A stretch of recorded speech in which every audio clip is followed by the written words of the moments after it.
वर्ष 2014 में IASSW और IFSW द्वारा समाज कार्य की पुरानी वैश्विक परिभाषा में कौन दो नए शब्द जोड़े गए? ऑप्शंस देखेंगे। मानवीय गरिमा और मूल्य, ऑप्शन सेकंड।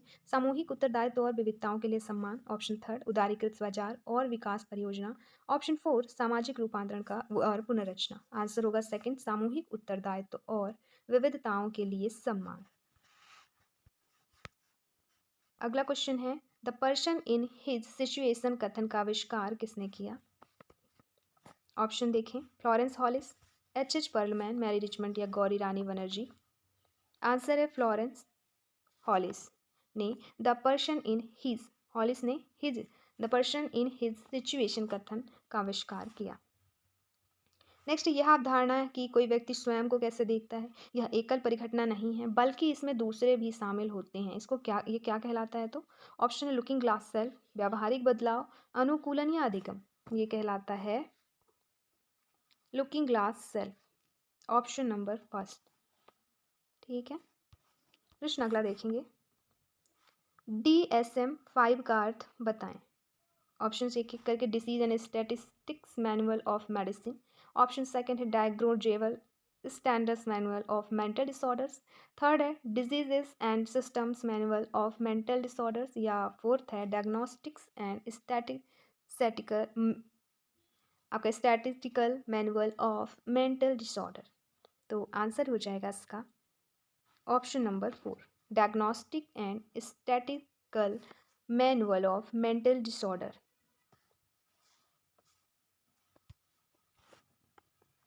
अगला प्रश्न है, एट्रीब्यूशन सिद्धांत का संकेंद्रण इस बात पर है कि लोग किसके कारणों को किस प्रकार समझते हैं? पीड़ा, परिवर्तन, व्यवहार या हिस्सा। आंसर होगा व्यवहार। एट्रीब्यूशन सिद्धांत का संकेंद्रण इस बात पर है कि लोग व्यवहार के कारणों को किस प्रकार समझते हैं। अगला है, यूथ इन इंडिया 2022 शीर्षक रिपोर्ट किसने प्रकाशित की? तो ये प्रकाशित की है सांख्यिकी एवं कार्यक्रम क्रियान्वयन मंत्रालय ने, ऑप्शन नंबर फोर।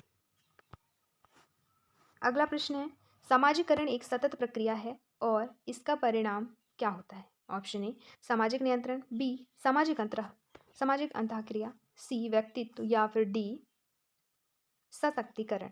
आंसर हो जाएगा व्यक्तित्व। सामाजिकरण एक सतत प्रक्रिया और ये परिणाम होता है किसका? व्यक्तित्व का, ऑप्शन नंबर थर्ड। प्रश्न है अगला, निम्नलिखित में से कौन वैयक्तिक कार्य की दर्शन शास्त्रीय अवधारणा नहीं है? ऑप्शन ए प्रत्येक मनुष्य को एक गरिमायुक्त व्यक्ति माना जाए, दूसरा मनुष्य अंतर निर्भर होते हैं, तीसरा मानवीय आवश्यकताएं साझा होती है जिनकी पूर्ति समृद्धि और विकास के लिए आवश्यक है, और चौथा है किसी भी व्यक्ति को उसके स्वप्न को किसी भी प्रकार से पूरा करना चाहिए। तो आंसर हो गया ऑप्शन नंबर फोर, किसी भी व्यक्ति को उसके स्वप्न को किसी भी प्रकार से पूरा करना चाहिए। यह व्यक्तिक कार्य की दर्शन शास्त्रीय अवधारणा नहीं है। प्रश्न अगला है, स्वयं व्यक्ति के साथ क्या समस्या है, इसका वर्गीकरण और मूल्यांकन क्या कहलाता है? ऑप्शन ए हेतुकी निदान, बी गतिक निदान, सी रोग विषयक निदान, या फिर डी मन कायिक निदान। आंसर हो जाएगा ऑप्शन थर्ड, रोग विषयक निदान। स्वयं व्यक्ति के साथ जो समस्या है इसका वर्गीकरण मूल्यांकन रोग विषयक निदान कहलाता है। प्रश्न है अगला, समूह में पुंजों के बारे में अधिक जागरूक होने का लेखा चित्रीय माध्यम क्या कहलाता है? तो ये कहलाता है सोशियोग्राफ, ऑप्शन नंबर सेकंड, सोशियोग्राम।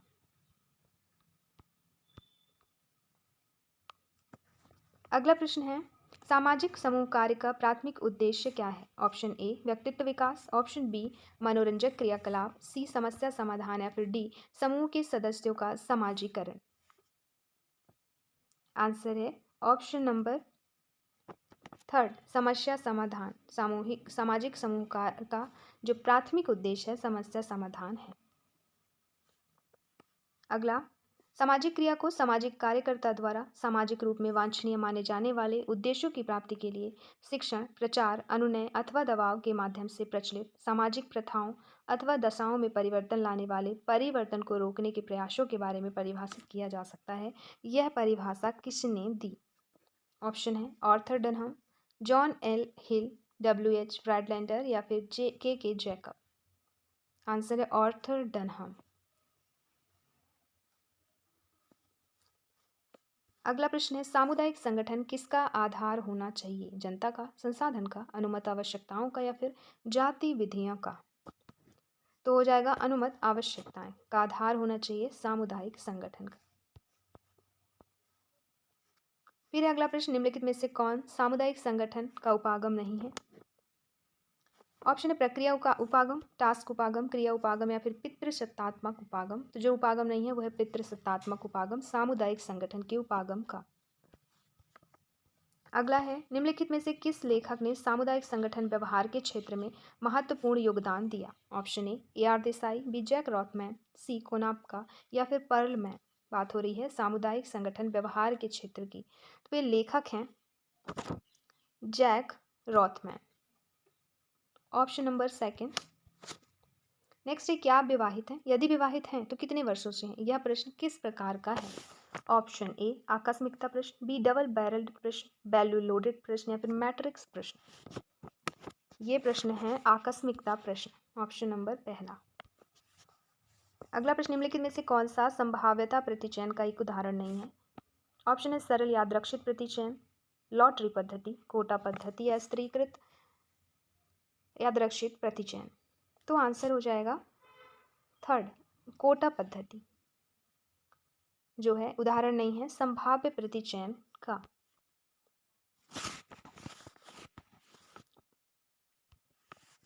अगला प्रश्न है निम्नलिखित में से कौन सा मात्रात्मक अनुसंधान का एक प्रमुख गुण नहीं है? ऑप्शन ए परिकल्पना निर्माण, बी परिकल्पना परीक्षण, सी वस्तुनिष्ठता या फिर निगमनात्मक तर्क। तो आंसर होगा परिकल्पना निर्माण मात्रात्मक अनुसंधान का प्रमुख गुण नहीं है। अगला प्रश्न है दो चरों के बीच संबंध धनात्मक होता है जब क्या होता है? तो दो चरों के बीच का संबंध धनात्मक तब होता है जब दोनों चर समान दिशा में चलते हैं। तो आंसर होगा ऑप्शन नंबर थर्ड।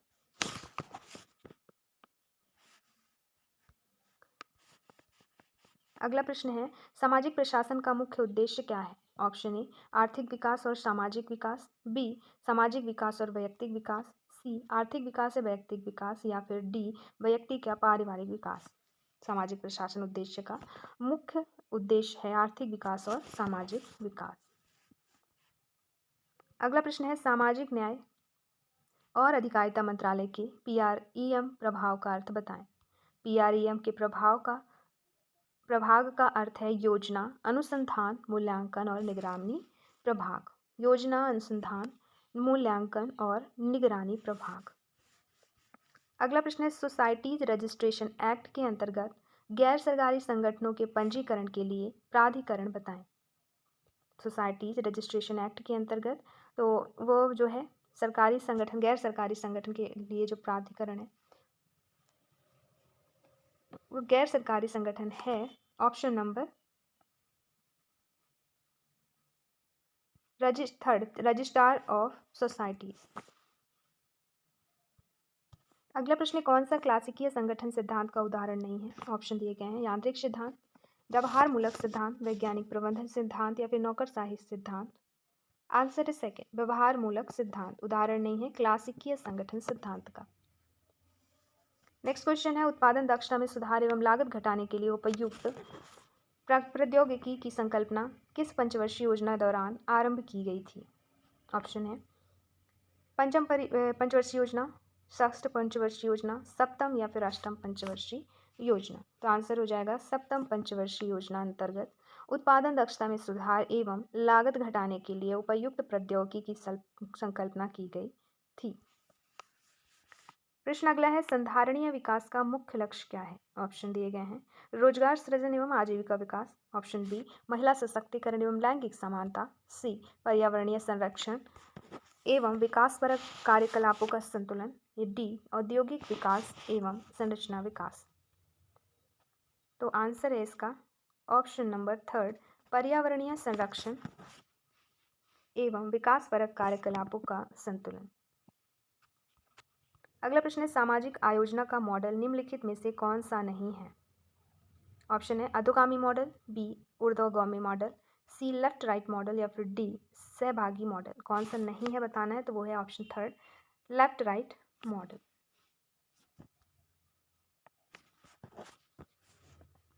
अगला प्रश्न है, संधारणीय विकास संबंधी विश्व सम्मेलन 2002 कहाँ आयोजित हुआ? Option A Stockholm, B Johannesburg, C Rio या फिर पेरिस। तो आंसर होगा जोहान्सबर्ग। और कहाँ आयोजित हुआ? जोहान्सबर्ग में। नेक्स्ट क्वेश्चन है, समान कार्य तो समान वेतन राज्य द्वारा अनुपालन किए जाने वाली नीति के सिद्धांतों में से एक है जो कि सुनिश्चित करती है, क्या सुनिश्चित करती है बताना है। आंसर ऑप्शन सामाजिक न्याय, आर्थिक न्याय, राजनीतिक न्याय या फिर नैतिक न्याय। आंसर होगा आर्थिक न्याय।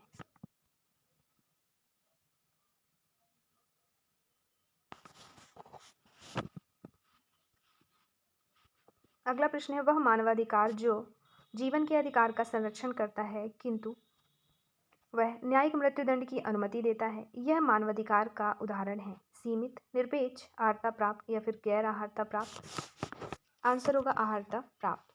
अर्हता प्राप्त, ऑप्शन नंबर 3। नेक्स्ट, भारत के संविधान के भाग 3 को भारत का किसके रूप में सुवर्णित किया गया? ऑप्शन ए हृदय, बी अधिकार विधेयक, सी महाधिकार पत्र या फिर डी परंपरा।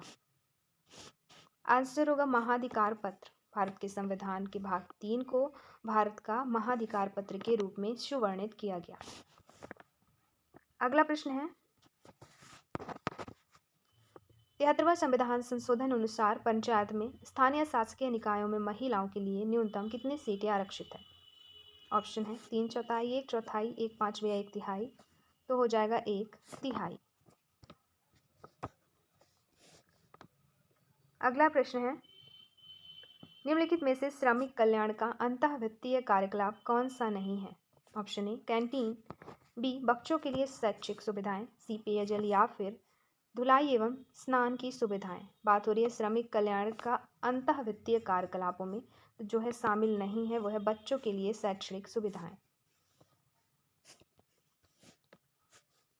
अगला प्रश्न है, दिव्यांगजनों के अधिकार अधिनियम 2016 की धारा 16 के अंतर्गत शैक्षिक संस्थान अर्थात ईआई का कर्तव्य है कि सभी वित्त पोषित अथवा मान्यता प्राप्त शैक्षिक संस्थान प्रदान करेंगे कैसी शिक्षा? ऑप्शन ए विशिष्ट शिक्षा, शारीरिक शिक्षा, समावेशी शिक्षा या फिर समेकित शिक्षा।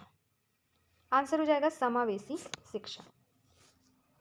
अगला प्रश्न, घरेलू हिंसा से महिलाओं के संरक्षण अधिनियम 2005 के अनुसार मजिस्ट्रेट के क्षेत्राधिकार के अंतर्गत स्थानीय क्षेत्र में विधिक सहायता या परामर्श, आश्रय गृह और चिकित्सीय सुविधाएं प्रदान करने वाले सभी सेवा प्रदाताओं की सूची का अनुरक्षण कौन करता है?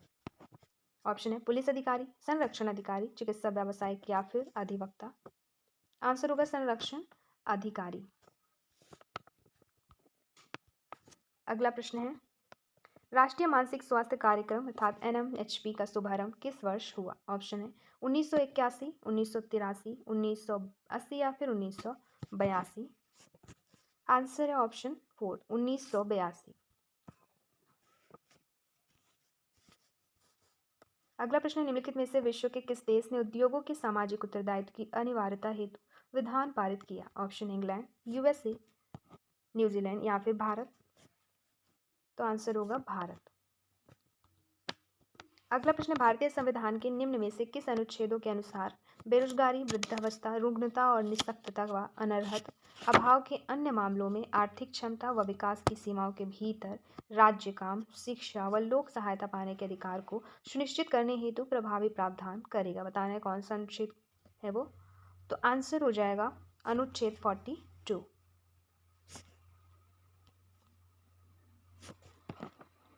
एक मिनट, इसका जो आंसर हो जाएगा अनुच्छेद 41 हो जाएगा, अनुच्छेद 41। अगला प्रश्न है, सामाजिक प्रतिरक्षा के क्षेत्र में समाज कार्य अभ्यास किससे संबंधित नहीं है? ऑप्शन ए अपराध, किशोर न्याय, बाल कल्याण या फिर अपचार न्याय प्रणाली। संबंधित नहीं है पूछा है, आंसर है अपचार न्याय प्रणाली। अगला प्रश्न है, निम्नलिखित 19वीं सदी के दौरान निम्नलिखित में से किसे परिवीक्षा का जनक माना जाता है? Option A J Panakkal, John Augustine, T Eliot एवं मैरिल। आंसर है second John Augustine. John Augustine यहाँ पे सही आंसर हो जाएगा, जो कि 19वीं सदी के दौरान परिवीक्षा का जनक इन्हें माना गया था। अगला प्रश्न है, सामाजिक प्रतिरक्षा के अंतर्गत सेवाएं प्रदान करने के लिए हाल ही में किस लक्ष्य समूह को जोड़ा गया? ऑप्शन ए युवा अपराधी, बी ट्रांसजेंडर, सी नशीले पदार्थों के व्यसनी या फिर वृद्ध व्यक्ति। आंसर है ट्रांसजेंडर। इन्हें सामाजिक प्रतिरक्षा के अंतर्गत हाल ही में लक्ष्य समूह से जोड़ा गया।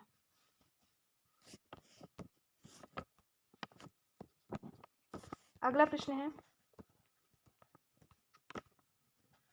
समाज कार्य में निम्न में से कौन से उपागम उद्धारक समाज कार्य के अंतर्गत आते हैं? ऑप्शन दिए गए हैं मनोवैज्ञानिक उपागम, उग्र समाज कार्य, दमन विरोधी कार्य, नारीवादी समाज कार्य या फिर चिकित्सीय उपागम। इसका जो आंसर हो जाएगा वो है option number second, B, C और डी।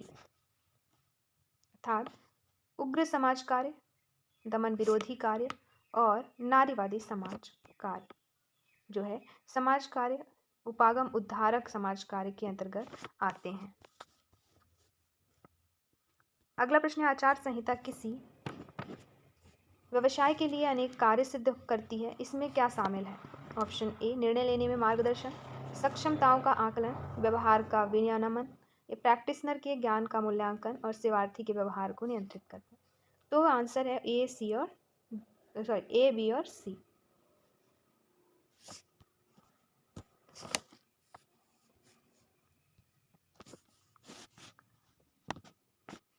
अगला प्रश्न, 19वीं शताब्दी के अंत तक दान संगठन आंदोलन के नेता मानते थे कि गरीबी के निम्नलिखित कारण हैं: अज्ञानता, अक्षमता, आलस, असंयम या फिर निष्कपटता, है ना, निष्कपटता। तो आंसर हो जाएगा ए, बी, सी और डी, अर्थात अज्ञानता, अक्षमता, आलस्य और असंयम। प्रश्न अगला, बॉडिक्स और लिपसेट ने ऐसे 5 चरों को अभिज्ञात किया जो मार्क्सवादी दृष्टि से वर्ग निर्धारित करते हैं। तो कौन से इसमें शामिल है ये बताना है। तो हो जाएगा ए, सी, डी और ई, मतलब वर्गों के बीच आर्थिक प्रतिफल के वितरण पर संघर्ष, ये शामिल है। फिर तीसरा, चौथा और फिर पांचवा। आप पढ़ लेंगे इन्हें अच्छे से।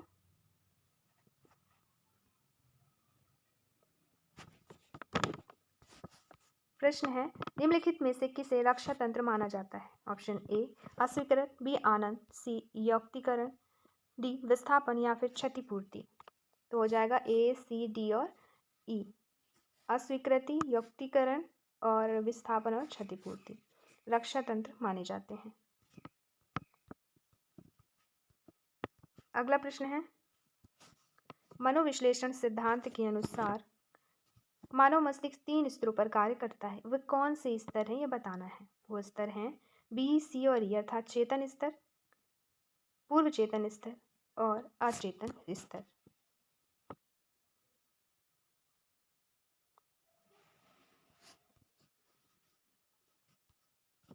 अगला प्रश्न है,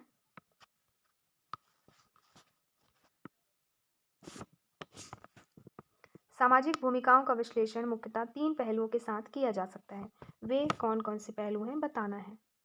ऑप्शन है क्रिया, तो ये है, बिल्कुल है। सेकंड, वे निर्देश से प्रत्याशाएं जो कार्य और संबंधों को शासित करता है, तो ये भी है। तीसरा, कार्य के निष्पादन का मूल्यांकन और आकलन, ये भी सही है। अब है चौथा, विचारधारा संबंधी और कार्यों का स्थानांतरण, तो ये दोनों नहीं है। आंसर होगा ऑप्शन नंबर पहला, ए, बी और सी। अगला प्रश्न है इसमें, वह कौन सी 2 जीवन ऊर्जा या मूल प्रवृत्तियां शक्तियां हैं जो सभी जीवित प्राणियों में हैं? नींद, कामुकता, आक्रामकता, स्वप्न या अंतर्दृष्टि। तो आंसर होगा बी और सी, मतलब कामुकता और आक्रामकता, आक्रात्मकता। अगला प्रश्न है, समुदाय संगठन में लोगों की भागीदारी के स्तर बताएं। समुदाय संगठन में लोगों की भागीदारी का स्तर हमें आ जाएगा, पहला सहभागिता आकलन, दूसरा सहभागिता योजना और तीसरा सहभागिता कार्यान्वयन, ये तीनों ही आएंगे। आंसर होगा ऑप्शन नंबर पहला। अगला प्रश्न है, उन रणनीतियों जिनका सामाजिक सक्रियवादी कार्यकर्ता अपने कार्य में प्रयोग करते हैं की विशेषताएं निम्नलिखित हो सकती हैं। आकलन, हस्तक्षेप, सहयोग, सौदेबाजी, संघर्षात्मक। तो आंसर हो जाएगा यहाँ पे सी, डी और ई, अर्थात सहयोग, सौदेबाजी और संघर्षात्मक।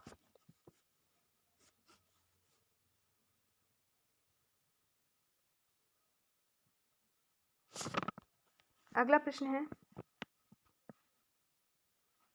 निम्नलिखित में से कौन महात्मा गांधी से संबंधित है?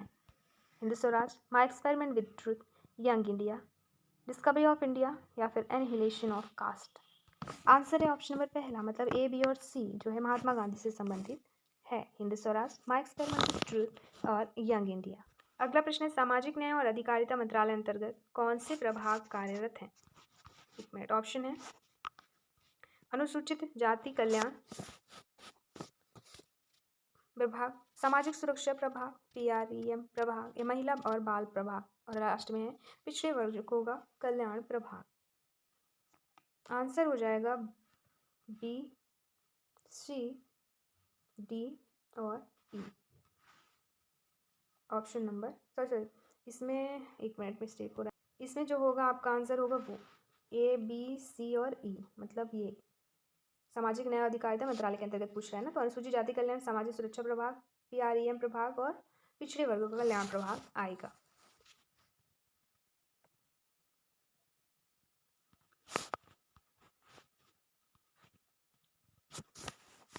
अगला प्रश्न है, अधिक संपोषणीय ढंग से जीवन के क्या तरीके हैं? तो इसका जो आंसर होगा, एक तो अधिक शाकाहारी भोजन करना, फिर पुनः प्रयोग वाले कॉफ़ी कप, पानी की बोतल और शॉपिंग थैलों का प्रयोग करना, और ऊर्जा और जल की बचत करना। आंसर हो जाएगा ऑप्शन नंबर 4, A, B और C। नेक्स्ट क्वेश्चन है, नीति के संबंध में सामाजिक कार्यकर्ता की भूमिका कौन सा कथन सर्वोत्तम वर्णन करता है? ऑप्शन ए पढ़ें, केवल, केवल वाले तो पहले गलत हटा दें आप, ये होते ही नहीं है सही। फिर जब सामाजिक कार्यकर्ता पारिवारिक परामर्शदाता होते हैं तो उनका नित्य प्रतिदिन का कार्य नीति निर्णयों को प्रतिबिंबित नहीं करता, तो ये भी गलत हो जाएगा। अब यहाँ पे है, सभी सामाजिक कार्यकर्ताओं को नीति को अपने व्यवहार की दुनिया का भाग बनाने की आवश्यकता है, सही है, और ये उन प्रभाव के लिए, उत्तम प्रभाव के लिए समाज कार्य कार्यकर्ताओं को सरकार के साथ नीति निर्धारण में भागीदारी करनी चाहिए। तो आंसर हो जाएगा डी और ई, ऑप्शन नंबर 4।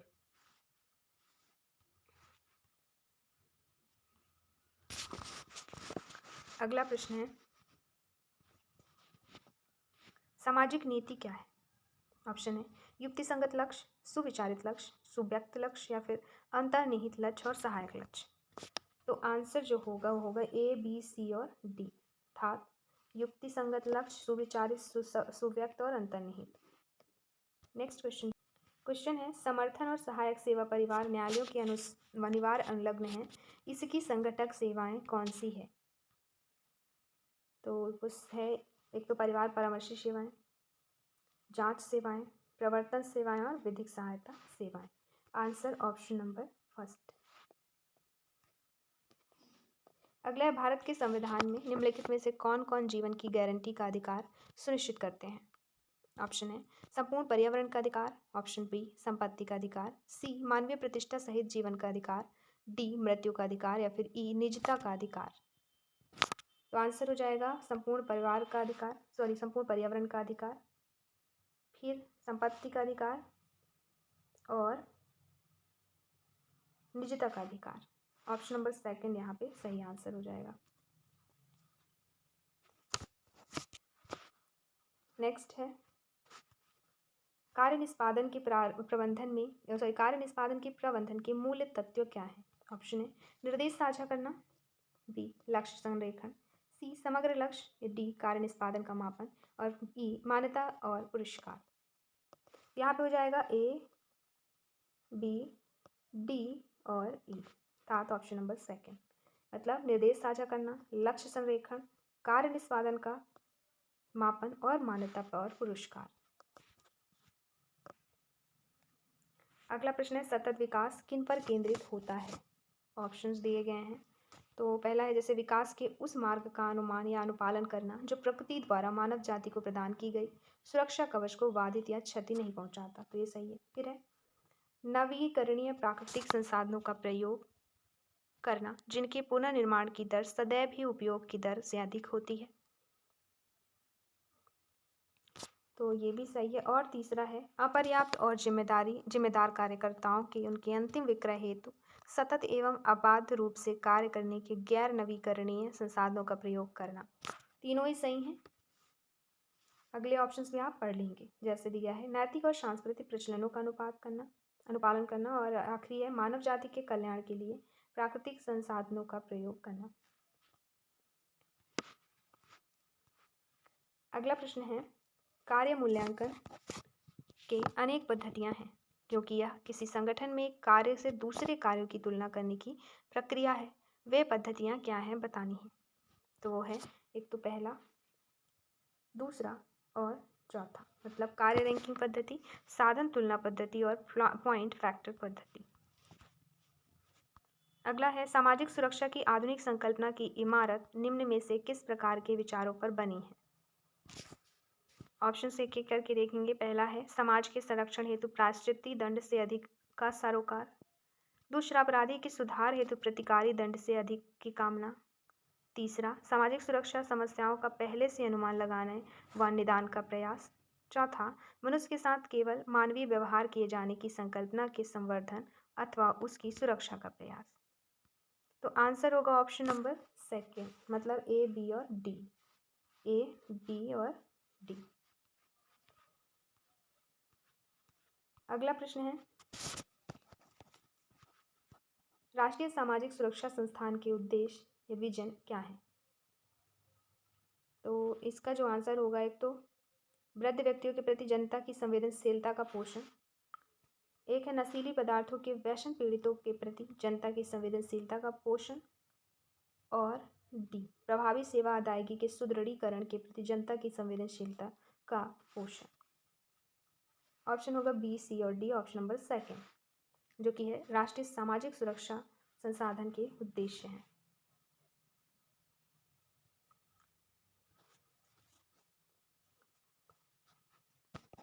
अगला प्रश्न है समूह प्रोत्साहनों की हानियां क्या है।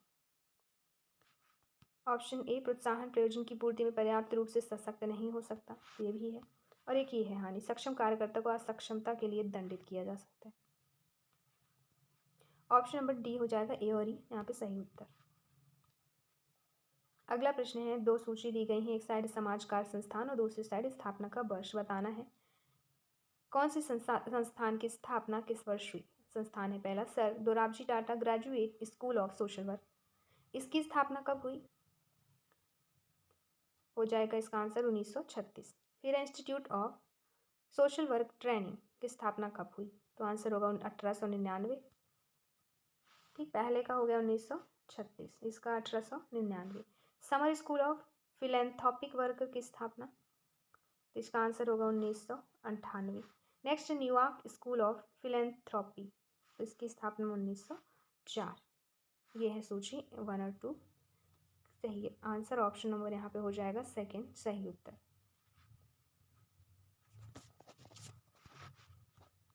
अगला प्रश्न है सूची 1 और 2 को मिलान करना है यहाँ पे भी। जैसे दिया है शक्ति का नीति शास्त्र, शक्ति का नीति शास्त्र, तो इसका हो जाएगा सामाजिक न्याय और सामाजिक अधिकार हासिल करने के लिए शक्ति का विवेचनात्मक उपयोग। फिर है अगला अभ्यास का नीति शास्त्र, तो अभ्यास का नीति शास्त्र है सामाजिक परिवर्तन के प्रयासों से पूरे काल में मननात्मक विमर्श और मनन क्रिया के एक सतत कुंडल में लगे रहना, तो ये चौथा हो जाएगा इसका। नेक्स्ट पैरवी नीति शास्त्र, पैरवी नीति शास्त्र किसी लक्ष्य या व्यक्तिगत मामले में अधिकारों के समर्थन के लिए पेशेवर संसाधनों का उपयोग। और ये लास्ट हो जाएगा परिवर्तन का नीति शास्त्र में दीर्घकालिक सांदर्भिक और बहुव्यवस्थात्मक टिकाऊ और एकीकृत परिवर्तन लाना। आंसर है ऑप्शन नंबर थर्ड। अगला प्रश्न है सूची मिलान करने के लिए है, सूची 1 को सूची 2 से मिलाएं। पहला संवेदनशील संस्कृति, इसका हो जाएगा जो चीज़ें इंद्रियों से प्रत्यक्ष अनुभव की जा सकती है यह व्यवहारिक सुखदवादी विषयासक्त और भौतिकवादी है। पहले का तीसरा। फिर है विचारणात्मक संस्कृति, तो ऐसे जो चीज़ें वे केवल मन से अनुभव की जा सकती है यह अमूर्त धार्मिक आस्था और परम सत्य से सरोकार रखता है। नेक्स्ट है भौतिक संस्कृति। तो भौतिक संस्कृति हो जाएगा सभ्यता जिसमें औजार, बर्तन, मशीनें, निवास और विज्ञान, यातायात के साधन, प्रौद्योगिकी सम्मिलित हैं। फिर सांस्कृतिक पेशावर में संस्कृति के भौतिक और अभौतिक अंगों के बीच परिवर्तन की गति और दर में असंतुलन।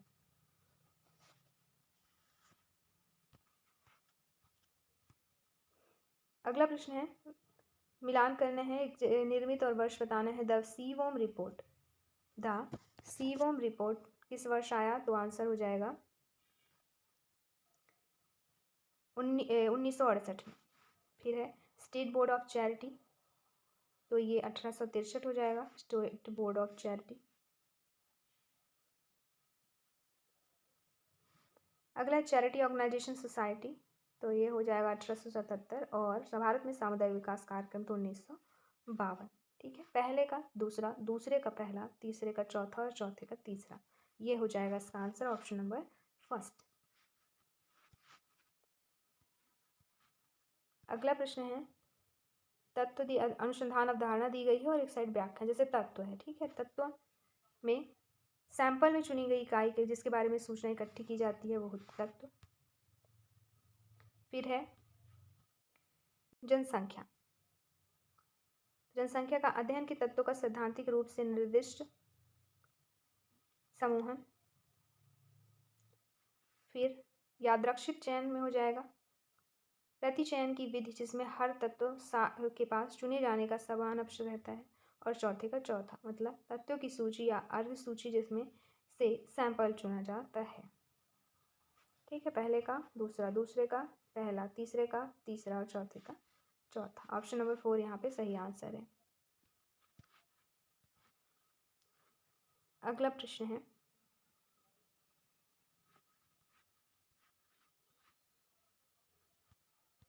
प्रश्न है स्ट्रॉ पर्सन आर्गुमेंट, आर्ग्यूमेंट। तो इसका हो जाएगा पहला ही, किसी विशेष अवस्थिति विचार पर उसे इस तरह विकृत करके हमला करना कि उस पर हमला करना सरल हो जाए। फिर एड होमिनेट अटैक, तो ये हो जाएगा इसका दूसरा ही, तर्क देने वाले व्यक्ति के तर्क का उत्तर देने की बजाय उसकी साख गिराना। फिर बैंड वैगन अपील, ये हो जाएगा यह सापेक्षता एक नया हस्तक्षेप है जिसे उसकी बढ़ती लोकप्रियता के आधार पर बढ़ावा दिया जा रहा है। फिर चौथा अति सामान्यीकरण, अर्थात यह मानना कि एक जैसी कुछ घटनाएं एक समान बनावट की प्रमाण है। आंसर पहला ही हो जाएगा यहाँ पे। प्रश्न है अगला, अवधारणा और अर्थ दिए गए हैं।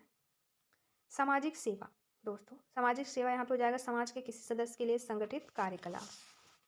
पहले एक मिनट, हाँ सही है, सामाजिक सेवा हो जाएगा पहले का चौथा। फिर है सामाजिक कल्याण, सामाजिक कल्याण तो ये हो जाएगा समाज के आसक्त और कल्याण वर्गों के लिए कार्यकलाप। नेक्स्ट है सामाजिक कार्य, सामाजिक कार्य हो जाएगा व्यावसायिक कार्यकलाप। और सामाजिक सुधार में किसी सामाजिक बुराई, सामाजिक समस्या के विरुद्ध आंदोलन। ऑप्शन नंबर 3 यहाँ पे सही आंसर है। अगला प्रश्न है सूची 1 और 2 दिए गए हैं, नीतियां हैं, स्थापना वर्ष बतानी है। नीतियां कब बनी, मतलब राष्ट्रीय युवा नीति की बात करें तो राष्ट्रीय युवा नीति जो है बनी 2014 में। स्वयंसेवी क्षेत्र संबंधी राष्ट्रीय नीति की बात करें तो 2007 में। फिर राष्ट्रीय पर्यावरण नीति तो ये बनी 2006 में। और राष्ट्रीय बाल नीति 2004 में। आंसर हो जाएगा ऑप्शन नंबर 4। अगला प्रश्न है एजेंसियां और प्रकार दिया गया, जैसे संप्रेक्षण गृह, संप्रेक्षण गृह का हो जाएगा किशोर न्याय बोर्ड के समक्ष मामला लंबित होने की अवधि में विधि से द्वंद्व लिप्त किशोर के अस्थायी आवास हेतु गृह। नेक्स्ट है विशेष गृह, तो विशेष गृह हो जाएगा किशोर न्याय बच्चों की देखभाल व संरक्षण अधिनियम 2015 के अधीन किशोरों के सुधार व पुनर्वास हेतु विशेष गृह है। फिर बाल गृह, बाल गृह जो है देखभाल व संरक्षण की आवश्यकता वाले बच्चों हेतु किशोर न्याय बच्चों की देखभाल संरक्षण अधिनियम 2015 के अधीन स्थापित उनके स्वागत हेतु। फिर अल्पावधि गृह, अल्पावधि गृह है 18 से 45 आयु वर्ग की निराश्रित, संकटग्रस्त अथवा नैतिक संकटापन्न लड़कियों व महिलाओं हेतु। ऑप्शन नंबर 2 यहाँ पे सही आंसर हो जाएगा। नेक्स्ट क्वेश्चन है कार्य विश्लेषण, कार्य मूल्यांकन, कार्य विशिष्टीकरण और कार्य विवरण दिया है। तो कार्य विश्लेषण की बात करें तो आंसर इसका कार्य विश्लेषण का होगा किसी कार्य के विषय में सूचना संग्रहित करने की एक प्रक्रिया। फिर सेकंड कार्य मूल्यांकन, तो समुचित वेतन दर निर्धारण हेतु किसी संगठन के कार्य की दूसरे कार्यों में तुलना। तीसरा कार्य विशिष्टीकरण, किसी कार्य को करने के लिए आवश्यक मानवीय योग्यता का विवरण। और कार्य विवरण हो जाएगा एक उपकरण जो किसी पद के टास्क, कर्तव्यों, प्रकारों और दायित्वों का वर्णन करता है। अगला प्रश्न है, उन प्रमुख घटकों का सही क्रम क्या है जिनमें आपराधिक न्याय प्रणाली, विधि प्रवर्तन, न्यायालय और सुधार शामिल होते हैं।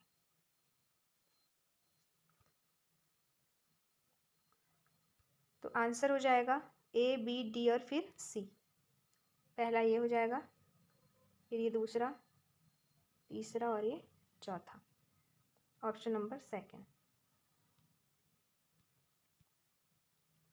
प्रश्न है अगला, समाज कार्य के ऐतिहासिक विकास के संदर्भ में निम्नलिखित को सही अनुक्रम में व्यवस्थित कीजिए। तो ये हो जाएगा पहले ए, धार्मिक दान, फिर बी, फिर सी, ये पहला, फिर बी, फिर सी और फिर ये और फिर डी। ऑप्शन नंबर जो है सेकेंड हो जाएगा इसका सही आंसर, ए, बी, सी, ई और डी। धार्मिक दान, फिर सामाजिक धार्मिक सुधार आंदोलन, फिर औद्योगिक क्रांति, इसके बाद प्रशिक्षित स्वयंसेवक और फिर जाके आएगा प्रशिक्षित कामगार। अगला प्रश्न है, क्यूबलर और रॉस ने दुख के 5 चरण निरूपित किए, प्रथम से 5 चरण तक व्यवस्थित करें। ये दुख के 5 चरण दिए गए हैं, इनको व्यवस्थित करना है। तो हो जाएगा सबसे पहला सी, फिर ए, फिर ई, इसके बाद अवसाद और फिर स्वीकृति। ठीक, तो ऑप्शन नंबर पहला यहाँ पे सही हो जाएगा, अस्वीकृति, क्रोध, सौदेबाजी, अवसाद और स्वीकृति। अगला प्रश्न है, सामूहिक कार्य कौशल प्रक्रियात्मक एवं अन्योन्य क्रियात्मक होते हैं। रूबी, पर्नेल ने उन्हें प्रणाली विज्ञान संबंधी सहायता प्रदान करने वाली गियर प्रक्रिया के रूप में वर्णित किया। सोपानों के अनुक्रम को व्यवस्थित करना है।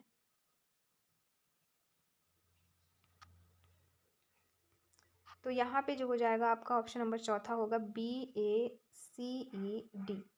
मतलब पहला व्यवसायिक उद्देश्यों की पहचान, फिर अध्ययन, फिर निदान, इसके बाद तथ्यों की चयन और अंत में उपचार और प्रतिवेदन। अगला प्रश्न है, निम्नलिखित घटनाओं के अनुक्रम को उनके स्थापना वर्ष के अनुसार व्यवस्थित कीजिए। स्थापना वर्ष के अनुसार व्यवस्थित करेंगे तो सबसे पहले आएगा बी, मतलब चैरिटी ऑर्गेनाइजेशन सोसाइटी, फिर प्रतिवेश गिल्ड, फिर युद्ध कोष, इसके बाद American association for community organisation, इसके बाद राष्ट्रीय समाज कार्य परिषद।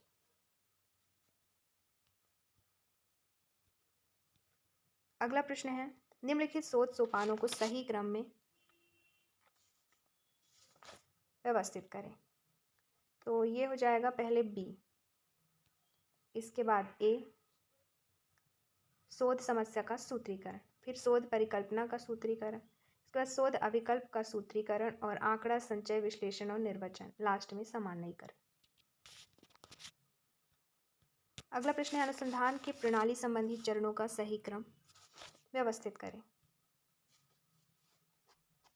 आंसर हो जाएगा इसमें पहले ई, फिर डी, फिर प्रतिदर्श डिजाइन, फिर डेटा को कूटबद्ध और लास्ट में डेटा विश्लेषण।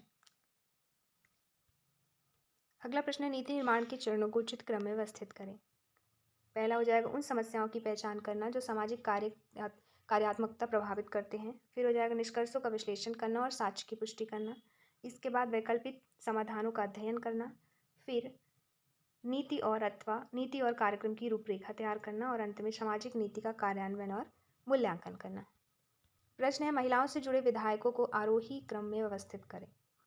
विधियां हैं, अधिनियम, उनको ऑप्शंस दिए गए हैं।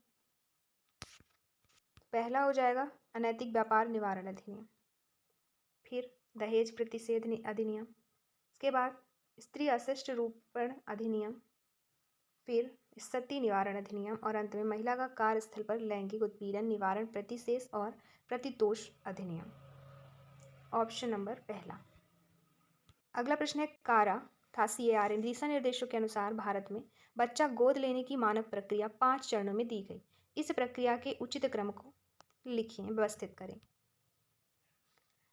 तो यहाँ पे पहला हो जाएगा पंजीकरण, सबसे पहले होगा पंजीकरण, फिर होम स्टडी और काउंसलिंग, फिर बच्चों को संदर्भित करना अर्थात रेफरल, इसके बाद बच्चों की स्वीकृति और अंत में न्यायालय की सुनवाई या कोर्ट हियरिंग।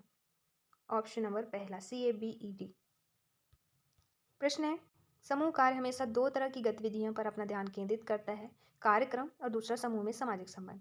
फिर दूसरा कथन दिया गया है कि कार्यक्रम की गतिविधियों में समूह कार्यकर्ता सदस्यों की परस्पर अन्योन क्रियाओं में मार्गदर्शन देता है ताकि वे दूसरों के साथ जुड़ सके और विकास के अवसरों का अनुभव कर सके। तो आंसर हो जाएगा ऑप्शन नंबर पहला ही सही है। कथन ए और बी मतलब पहला और दूसरा दोनों ही सही है। अगला प्रश्न है सामाजिक न्याय अधिकांशतः विधायक या कानून के माध्यम से शोषण या भेदभाव रोकता है या इससे बचाव करता है। फिर सामाजिक न्याय अवसरों और संसाधनों को समाज के कमजोर तबकों के अधिकार के तौर पर उपलब्ध कराता है। तो हो जाएगा दोनों ही कथन सही हैं। ऑप्शन नंबर पहला। अगला प्रश्न है सामाजिक कल्याण प्रशासन संरचना में एक सोपानकी है, दूसरा नेतृत्व निर्णय करना क्षमता और शक्ति प्रशासनिक प्रक्रिया के अनिवार्य तत्व। तो दोनों ही सही है। अगला प्रश्न है कथन 1 राष्ट्रीय कौशल विकास मिशन को 12वीं पंचवर्षीय योजना की अवधि जो है 2012 से 17 में प्रारंभ किया गया था। दूसरा है 11वीं पंचवर्षीय योजना 2007 से 12 की अवधि में ग्रामीण राष्ट्रीय ग्रामीण रोजगार गारंटी अधिनियम को प्रारंभ किया गया था। तो यहाँ पे पहला तो सही है और दूसरा गलत। ऑप्शन थर्ड यहाँ पे सही आंसर हो जाएगा। अधिगम का कौन सा तत्व एक साथ सिंक एंड स्विम के बारे में चर्चा करता है? ऑप्शन है व्यक्तिगत उत्तरदायित्व, प्रोत्साहक अन्योन क्रिया, सकारात्मक परस्पर निर्भरता या फिर सामूहिक प्रक्रमण। आंसर हो जाएगा ऑप्शन नंबर थर्ड, सकारात्मक परस्पर निर्भरता था। सहकारी अधिगम का जो एक साथ सिंक एवं स्विम के बारे में चर्चा करता है वो है ऑप्शन नंबर थर्ड। अगला प्रश्न है किशोरों के मानसिक विकास के अभिलक्षण निम्नलिखित में से कौन से हैं? ऑप्शन हैं तथ्यों को सामान्यीकृत करने के लिए वर्धित अभिक्षमता, दूसरा स्मृति एवं कल्पनाशीलता का विकास, तीसरा संक्षेपीकरण से संबंधित राशित अभिक्षमता, चौथा समझने की राशित अभिक्षमता या फिर समस्या निवारण की वर्धित अभिक्षमता। तो यहाँ पे हो जाएगा A, B और E सही, अर्थात तथ्यों को सामान्यीकृत करने के लिए वर्धित अभिक्षमता, फिर है स्मृति एवं कल्पनाशीलता का विकास और E समस्या निवारण की वर्धित अभिक्षमता। ऑप्शन नंबर सेकेंड यहाँ पे सही आंसर हो जाएगा। अगला प्रश्न है निम्नलिखित में से किस उपागम में शिक्षक रहस्यमय परिस्थिति प्रदान करता है और विद्यार्थी दत्त अर्थात डाटा एकत्रित करके एवं उनके निष्कर्षों के परीक्षण द्वारा समस्या का समाधान करता है? ऑप्शन है अन्वेषण अधिगम, प्रक्षण अधिगम, स्थितिक अधिगम या फिर प्रक्षा अधिगम। आंसर हो जाएगा ऑप्शन डी प्रक्षा अधिगम। अगला प्रश्न है विशेष समय कथन और 2 कथन दिए गए हैं, आंसर यहाँ पे फिर बताना है। कथन है विशेष समय एवं स्थान से सहसंबद्ध सूचना हेतु दीर्घकालिक स्मृति विशेषता किसी व्यक्ति के जीवन की घटनाओं की स्मृति अंतर्निहित स्मृति कहलाती है। कथन 2 में है वह ज्ञान जिसके अनुस्मरण की चेतना हम में नहीं होती किंतु वह हमारे व्यवहार या विचार को बिना हमारी अभिज्ञा के प्रभावित करता है, उसे प्रासंगिक स्मृति कहते हैं। तो यहाँ पे बताना है कौन सा ऑप्शन जो है सही है। यहाँ पे आंसर हो जाएगा आपका ऑप्शन नंबर सेकेंड, दोनों ही असत्य है। अगला प्रश्न है प्रतिनिध्यात्मक अनुसंधान में अनुसंधानकर्ता अलग अलग समय पर उसी जनसंख्या का अध्ययन करता है। दूसरा है भूतलक्षीय अध्ययन में अनुसंधानकर्ता लोगों की अतीत की स्तुतियों एवं अनुस्मरणों पर निर्भर करता है। तो यहाँ पे कौन सा सही है ये बताना है। आंसर होगा आपका कथन ए असत्य है और 2 जो है सही है। लैंग्वेज काफ़ी टफ है प्रश्नों की, आजकल MPSB भी काफ़ी टफ लैंग्वेज यूज़ करता है प्रश्नों में। तो ये मन तो आप बना के रखें कि जो प्रश्न होंगे वो उनकी जो लैंग्वेज होगी वो काफ़ी घुमावदार और कठिन होती है, समझने में थोड़ा वक्त लगता है। प्रकृतिवादी प्रेक्षण में चाहे कोई व्यवहार घटित होता हो या ना हो, द्विभाजी अभिलेखन की पद्धति संस्थापित करती है, क्या बताना है। ऑप्शन ए है समूह प्रतिचयन, ऑप्शन बी समयांतराल प्रतिचयन, ऑप्शन सी 1 या 0 प्रतिचयन या फिर डी सतत वास्तविक काल प्रतिचयन। आंसर हो जाएगा ऑप्शन थर्ड, एक शून्य प्रतिचयन, एक या शून्य प्रतिचयन।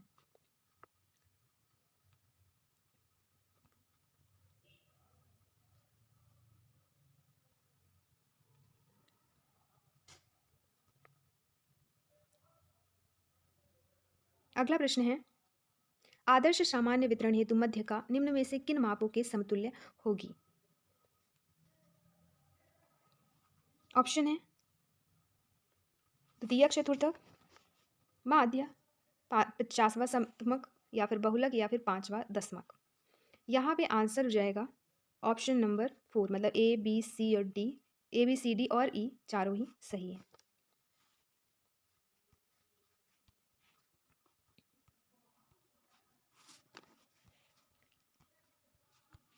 अगला प्रश्न है, किसी परीक्षण सांख्यिकी के निम्नलिखित में से किन पी मानों के लिए शून्य परिकल्पना के अस्वीकृत होने की संभावना होती है?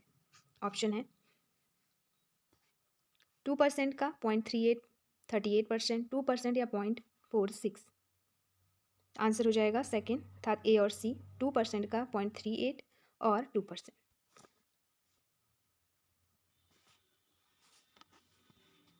अगला प्रश्न है, संचार के दृष्टिकोण से भारतीय अलंकार शास्त्र में उसके हिंदू और बौद्ध स्वरूपों में बताना है कि क्या होता है।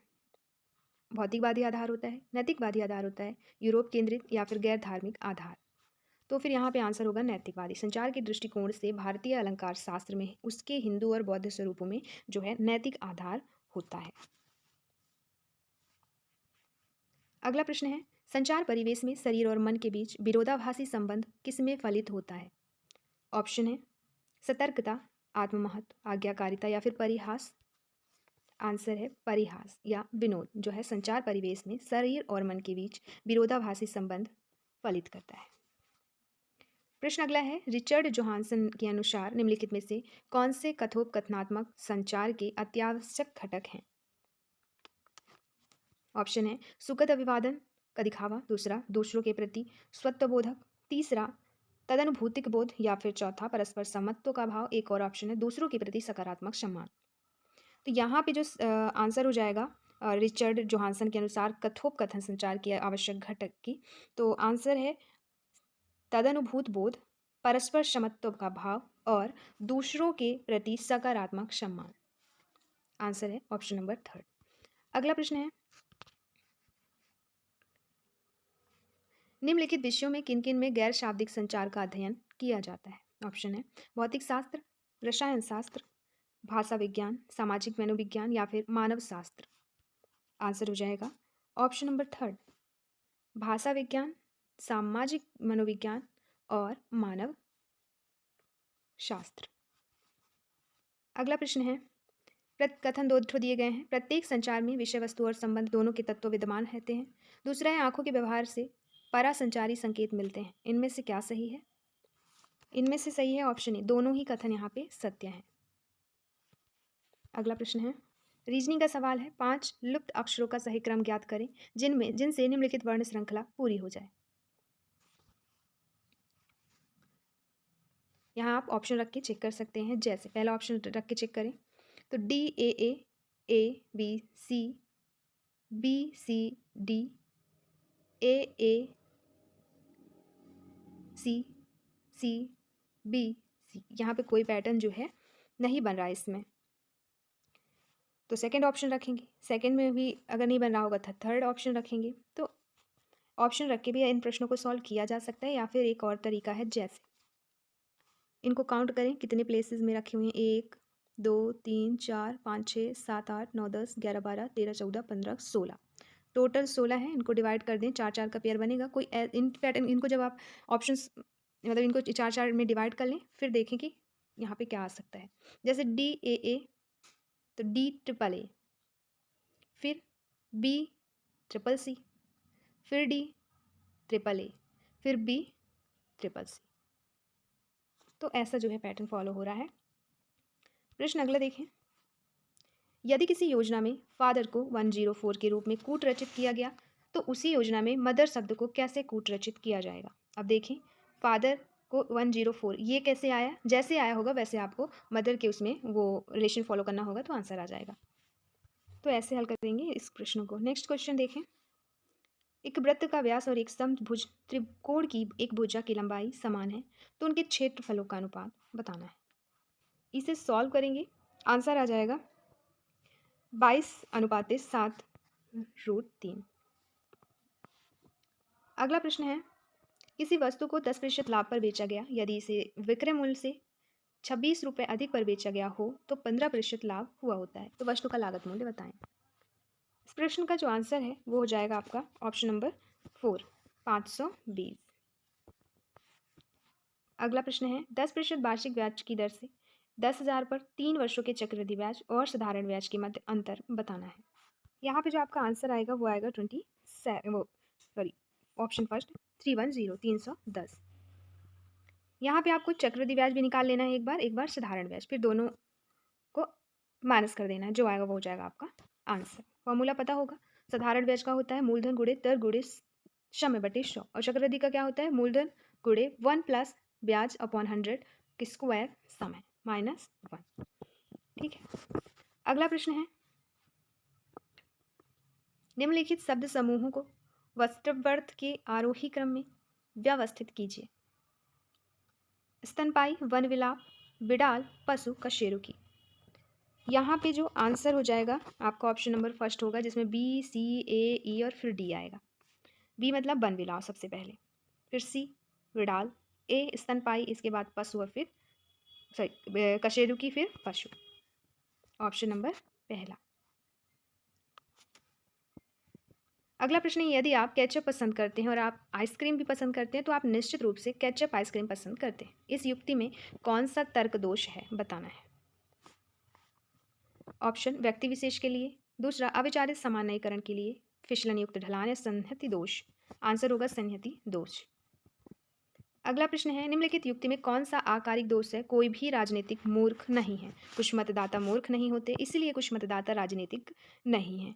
तो आंसर हो जाएगा यहाँ पे ऑप्शन नंबर पहला, व्यावर्तक आधार वाक्य। अगला प्रश्न है, कथन दो दिए गए हैं। पहला कथन है, आगमनात्मक युक्तियां केवल दृढ़ और या कमजोर हो सकती हैं। दूसरा है, निगमनात्मक युक्तियां या तो अवैध होती हैं या वैध होती हैं। तो आंसर होगा यहाँ पे ऑप्शन नंबर पहला, दोनों ही कथन सत्य हैं। अगला है, तर्क के भारतीय शास्त्रीय न्याय मत के अनुसार किन युक्तियों में हेतु किसी अन्य हेतु से प्रतिसंतुलित हो जाता है। ऑप्शन दिए गए हैं, सभी वस्तुएं गैर शाश्वत हैं क्योंकि वे गेय हैं। दूसरा, अग्नि शीतल होती है क्योंकि वह पदार्थ है। थर्ड, ध्वनि शाश्वत है क्योंकि वह उत्पादित होती है। और फोर्थ, ध्वनि गुण है क्योंकि वह दृश्य है। आंसर हो जाएगा यहाँ पे, ये जो प्रश्न है इसका आंसर आप लोग दीजिएगा कमेंट में। अगला प्रश्न है, माई गवर्नमेंट एक ऐसा मंच है जिसके माध्यम से भारत सरकार नागरिकों से सुशासन के संबंध में उनके विचार और सुझाव प्राप्त कर उनकी भागीदारी को प्रोत्साहित करने का लक्षित करती है। दूसरा, माईगाव मंच में फ्लिपकार्ट के 3 पूर्व कर्मियों ने नकदी रहित व निर्बाध भुगतान अनुभव प्रदान करने के लिए विकसित किया गया। तो आंसर होगा पहला तो सत्य है लेकिन दूसरा असत्य, ऑप्शन नंबर थर्ड। अगला प्रश्न है, कथन 1, ड्रॉप बॉक्स इंटरनेट पर ईमेल सेवा का एक उदाहरण है। दूसरा, ड्रॉपडॉग एक ऑनलाइन वर्ड प्रोसेसर है। तो एक तो पहला जो है गलत हो जाएगा और दूसरा सही। अगला प्रश्न है, गतित DRAM कंप्यूटरों के प्रयोग में होने वाला RAM का सर्वाधिक सामान्य प्रकार है, परंतु जहां पर परम गति अनिवार्य होती है वहां पर स्थिर RAM प्रौद्योगिकी को वरीयता दी जाती है। कथन 2 में है कि प्रोसेसर की मेमोरी का उच्च गति भाग है और उसके लिए SRAM प्रभावी प्रौद्योगिकी है। तो आंसर होगा दोनों ही सत्य हैं। अगला प्रश्न, इंटरनेट कुकीज़ के संबंध में AD में निम्नलिखित में से कौन सा कथन सत्य है। पहला, वे स्पाईवेयर के रूप में है। दूसरा, उनका केवल विज्ञापन में प्रयोग होता है। तीसरा, उनका प्रयोग ब्राउज़र प्रयोग की खबर रखने के लिए होता है। चौथा, वे वायरस की तरह ही कार्य करते हैं। तो आंसर होगा ऑप्शन नंबर थर्ड, मतलब केवल सी यहाँ पे सही है, जिसमें लिखा है उनका प्रयोग ब्राउज़र प्रयोग की खबर रखने के लिए होता है।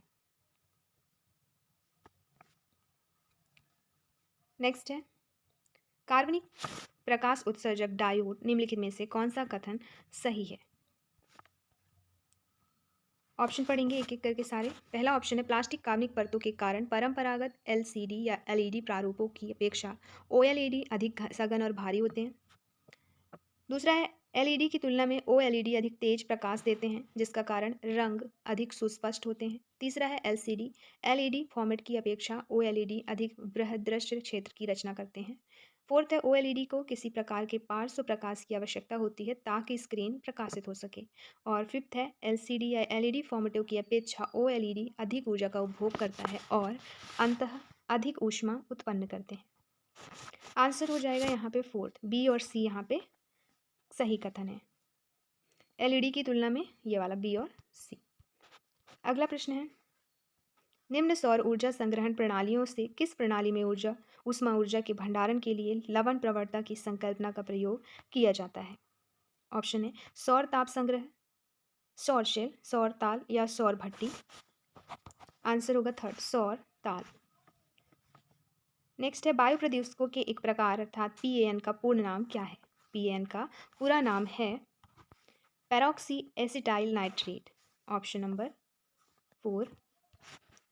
नेक्स्ट क्वेश्चन है ओजोन अवक्षयकारी पदार्थ अर्थात ओडीएस की 2 श्रेणियां वर्ग 1 व वर्ग 2 थीं। कथन 2 में है वर्ग 2 ओडीएस का उत्पादन 2000 में बंद हो गया था। तो यहाँ पे जो आंसर होगा कथन 1 सही है लेकिन दूसरा गलत है, अर्थात कथन 1 सत्य लेकिन दूसरा असत्य। नेक्स्ट है अभिकथन प्लास्टिक कास्ट उत्पादों, विद्युत रोधी सामग्री, सेरेस व वस्त्रों में व्यापक रूप से प्रयुक्त होने वाला फॉर्मल्डिहाइड गंभीर एलर्जी कारक है। दूसरा है एलर्जी कारक वे पदार्थ होते हैं जो प्रतिरक्षा प्रणाली को सक्रिय कर देते हैं। तो इनमें से जो आपका सही हो जाएगा वो हो जाएगा ऑप्शन सेकेंड, मतलब ए और दो दोनों ही आ सकते हैं, लेकिन आर ए की सही व्याख्या नहीं करता। निम्न में से किसके दौरान जैव विविधता संबंधी अभिसमय अर्थात कन्वेंशन को हस्ताक्षर के लिए खोला गया था।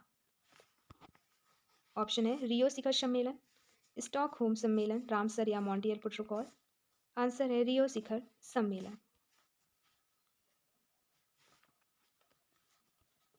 कलकत्ता के हिंदू कॉलेज को बाद में निम्नलिखित नाम से पुनर्निर्मित किया गया था।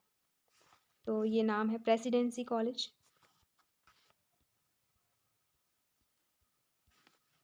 अगला है डॉक्टर वी आर अम्बेडकर निम्नलिखित से संबद्ध थे। ऑप्शन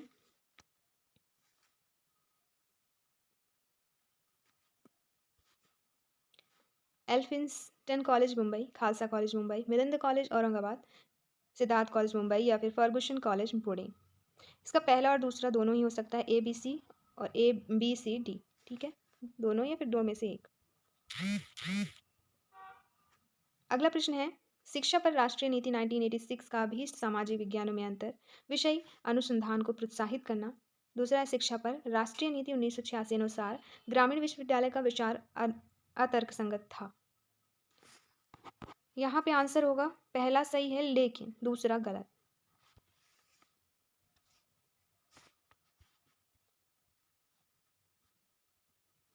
अगला प्रश्न है नई राष्ट्रीय शिक्षा नीति 2020 के अंतर्गत निम्नलिखित में से शिक्षा के किन मौलिक सिद्धांतों को रेखांकित किया गया। पहला मौलिक अधिकार के रूप में उच्चतर शिक्षा, दूसरा बहुविषयकता और समग्र शिक्षा, तीसरा शिक्षा के भाग के रूप में उत्कृष्ट अनुसंधान, चौथा शिक्षण और अधिगम में बहुभाषावाद को प्रोत्साहन, पांचवा अन्य ज्ञान आयोग की स्थापना। तो इसका जो आंसर है वो है बी सी और D, option number second, B C और डी। अगला प्रश्न है पर्यावरणीय शिक्षा निम्नलिखित के लिए आवश्यक है।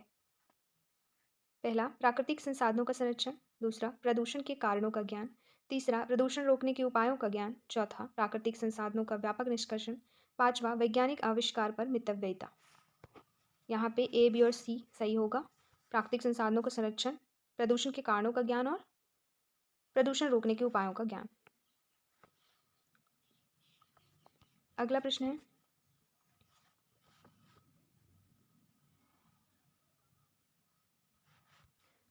वर्ष 2014 में IASSW और IFSW द्वारा समाज कार्य की पुरानी वैश्विक परिभाषा में कौन से 2 नए शब्द जोड़े गए थे? ऑप्शन है मानवीय गरिमा और मूल्य, सामूहिक उत्तरदायित्व और विविधताओं के लिए सम्मान। तीसरा उदारीकृत बाजार और विकास परियोजना। चौथा सामाजिक रूपांतरण और पुनर्रचना। आंसर होगा सामूहिक उत्तरदायित्व और विविधताओं के लिए सम्मान। Option number